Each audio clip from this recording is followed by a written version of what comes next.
Greetings, YouTube. It is I. Yes, Chrome Magnus again. I'm back. Well, we'll see how long for this time. Yeah, simply because it seems to be the way of things. I thought I'd do a small update because I haven't posted in about 2 months or something daft like that about what's happening. You know, following in the footsteps of Captain Machine Desardis.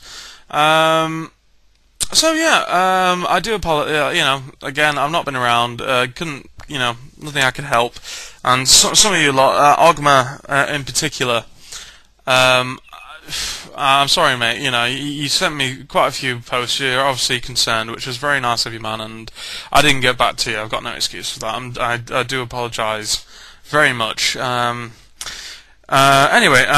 so as it is, you know, it's been 2 weeks of, well, quite literally, we've had 2 weeks of summer in the last few months, and the rest of it has been on and off days, and the great majority of which it has been sodding pissing down. So summer has been a bit of a non-starter in the UK this year, which makes me sad, and we are also laughing stock, of course, or something like that anyway. But basically, otherwise, I've basically been stressed with coursework. I've got a sore throat, which is why I'm drinking Coke. I'm being a sensible person, I don't think. Oh, shit. It currently feels like my glands are swelling sort of, you know, like a malignant tumour, like several inches from my neck. But that's all ME related, with toxins that got stuffed up, and I can't really do much about until I go back to see my osteopath. Never mind. I'll live for now. So basically, yeah, the Coke won't affect my sore throat in any shape or form. It's not that type of sore throat. Anyway, so it's slightly more sensible than you might think. Regardless, as you might be aware, I'm sure you absolutely are, I've been playing quite a bit with Desardis and some with Captain Machine lately. Those have been real pleasures as well. I won't go into it. I mean, obviously, you probably, you know, if you go to Desardis' channel, then you know you're probably well aware that I played a game of Cthulhu Rising with both himself as a GM and Captain Machine.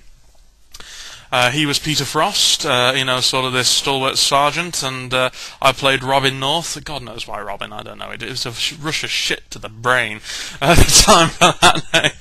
But yeah, you know, it was really good fun. I thoroughly enjoyed it, and he's got all the play-by-play on his portion of YouTube. So go there. And, you know, I've also been playing little SPAC games, all that sort of stuff. However, lately as well, also, the mighty Game Master Kurt with Gamer Geeks, he did a review for Scion Ragnarok. And he assures us that, you know, with great authority, that Ragnarok is absolutely necessary to bring home just how awesome that is. If you're living under the rock and you don't know what Ragnarok is, it's the end of the world according to the Norse myths and legends. Good fun. And I had a look at this. I'm very into Exalted. I mean, the Scion systems are also by White Wolf. You know, so it's basically the same sort of system, you know, sort of that's been custom crafted for this sort of power level, or you know, a multitude of power levels. I thought, why not? That sounds quite decent. So not Scion Ragnarok, which is going to get annoying real fast. I bought this a couple of days ago, which is Scion Hero, which is basically the core rulebook. It is the core rulebook, in fact. You do need Scion Hero full stop if you're going to play Scion. There are 2 other rulebooks as well, Scion Demigod and Scion God. So as I'm sure you can appreciate, basically they detail balances and whatnot for the different power levels, and to be honest, I've read through this. I've really enjoyed reading through this so far.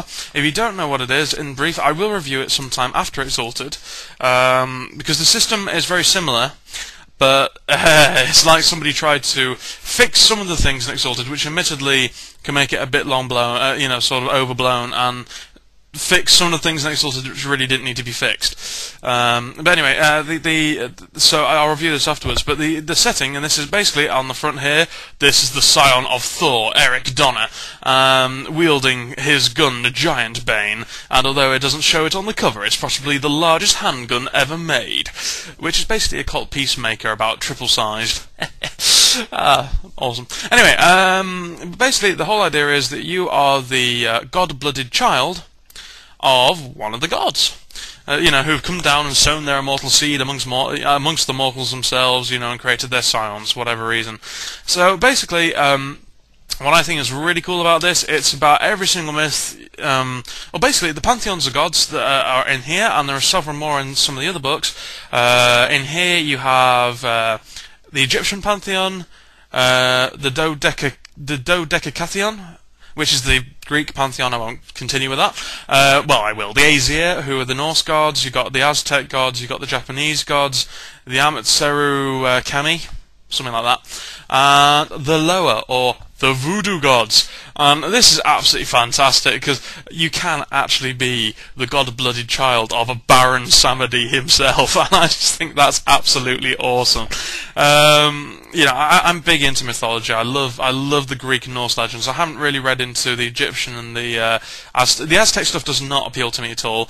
Egyptian stuff I have just simply not read into. The voodoo stuff I certainly will, and the Japanese stuff, I have sources for that, so it's all good. But, some people, there seems to be a very love-hate attitude towards that on the web. Some people love it, some people hate it, some people are indifferent, that's common. But the majority of people love it despite its problems. And yeah, fair enough. I mean, but to be perfectly honest, though, one of the most common complaints I've actually read about on forums and whatnot is that is people quite literally going, "Well, the book does not have enough information on how I should build a campaign about this mythical setting in the modern age." And I'm like, oh, good God! First off, use some imagination.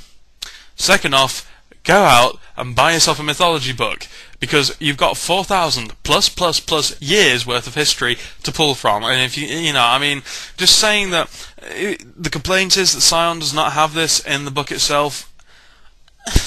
4,000 years of history to pull from. Let me just say this again: there's no way Scion could have that all in its book. And quite frankly, reading the myths, which are epic tales of heroism and tragedy and all this sort of stuff, if you're into that stuff at all, it's a pleasure in itself. I personally think. I mean, that's my opinion, but there's no reason why you shouldn't go and do that. And even if you're thinking, "Oh God, it's classical literature, I'll go to sleep," I think you'll find that you're going to be quite pleasantly surprised. These stories have survived down the ages for a reason. And the other thing I bought is this: Hellfrost for the Savage World System. Yeah, I couldn't resist. Look, you got a little sort of, well, I say little, you got a frost widom there, sort of giving hell to that poor little hat rider. Anyway,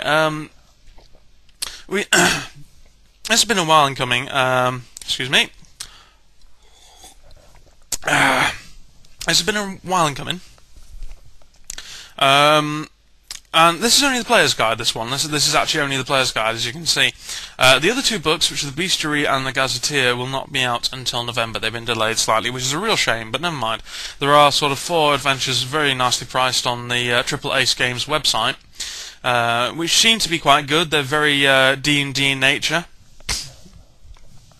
Though, basically, Shintar, or Shintor, whatever, is probably the closest thing that Savage Worlds has got to an actual proper Tolkien-esque fantasy setting. Sundered Sky is fine. I mean, it's got all the fancy elements, but it's very dark and it's very alternate.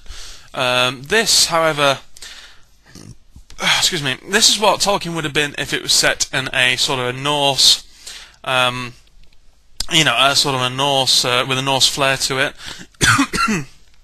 Sorry. It's been very, very well thought out. Basically, and I don't mind telling you this, it's the player's guide, I read it in here first. Basically, it's giving you the very serious impression that Ragnarok is actually about to occur, but not in the actual classical Norse way. This is really doing its own thing with, the Norse gods are in there, some of the pagan gods are in there. There's a huge section for that. Oh, sod it. Tell you what, I'm going to go away right now and do a review of this, because it actually deserves to be reviewed. Needless to say, this is a fantastic, generic setting, but it's got enough in there that it sets itself apart as an entirely new game, as as it stands, I mean, it can easily stand beside D&D and say, "Hey, I'm on the scene too, and I ain't backing down." So anyway, tell you what, I will be right back for a review of Hellfrost, and I'll catch you guys in a moment. Don't go away. See you in a moment. Cheers.